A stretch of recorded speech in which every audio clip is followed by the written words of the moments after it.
As designers, we're often asked the question, how do we change out our kitchen cabinets without spending a lot of time and money doing it?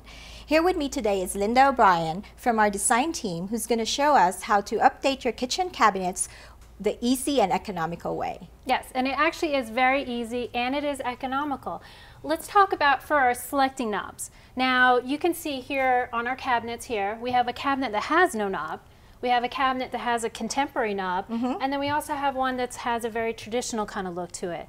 So when you're looking at different things, think about what your style of your kitchen is and try to pick something that's going to enhance it and have a nice look to it. So here are some of the different knobs, Lenore, and actually we have pulls too. And so just in case someone doesn't know, this is a knob, and a knob is a single hole. Yep. Okay. And a pull has a double hole. Now with pulls though, you can see where here you have two different sizes. The biggest thing is if you're going to be changing those out, to know that is what is called a spread. You're going to have a different spread, and templates like that will help you with the spread.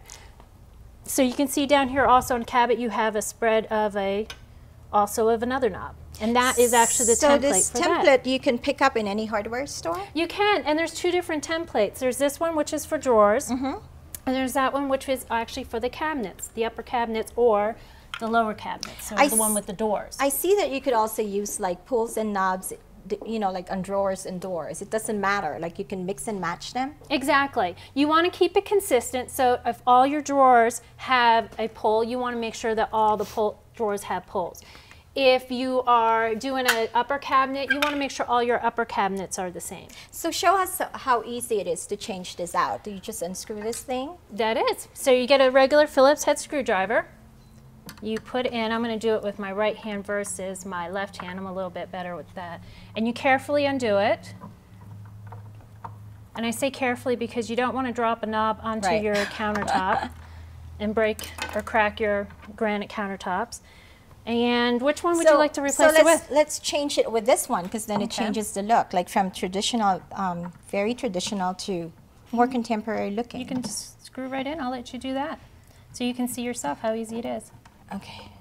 And then if you really want to tight, and you can get it tight without even using the screwdriver, but if you need to get a little bit tighter, you put the screwdriver in the back to anchor it and then twist it. See how it changes the look. Yeah. Now some tips. First of all, when you do this, you do need some tools, especially if you're putting it in a door that already has no hardware in it. The biggest thing to remember, you will need a drill and you're going to need a drill bit. Make sure your drill bit is smaller than the screws that are going in, otherwise you will have a knob that'll spin around and the holes are too big. The holes are too big. So you would use a handy dandy drill, a drill bit, and your template, and so you would need pad and paper. You're going to need a pencil. I would recommend always marking your cabinets with pencil, because pencil you can actually take the lead off using just a little bit of cleaner. What do you need this for? You know what? Sometimes when you are doing these things and you're going through your kitchen, it's nice to mark out which one you're using. So whatever hole you're using, and then you can put tape around the other one so that you'll know exactly each one on every door where you need to go, so that you have them consistent. Because that's the biggest thing. You don't want to have all your knobs going on different heights, or even your pulls being on different heights. That makes sense. Another tip is when you're doing your drawer, you would want to make sure that you're measuring. If some of your drawers actually have a plate in front, it's like the doors in front, and then you actually have the box. And you usually see this, I think, if you have a more updated or more high-end drawers. Exactly. Now you can go through it, or you can actually just take the face off and then put the knob into it and then put the face back on, or you can go straight through both things. This one went straight. That one went straight through. The biggest thing is you're going to want to make sure you measure how deep that is, because you will need to make sure you buy additional screws that are actually long enough, so that when you have the knob put up here, the screw will actually fit all the way through. So you can see, like with this one's way too short, and that actually came with one of the knobs. Right. So if you're tired of your old kitchen cabinet and want to change it a little bit, try changing out the knobs, and you'll be surprised by this simple step, how easy it is to change the look and feel of your space. Thank you, Linda, for showing us how.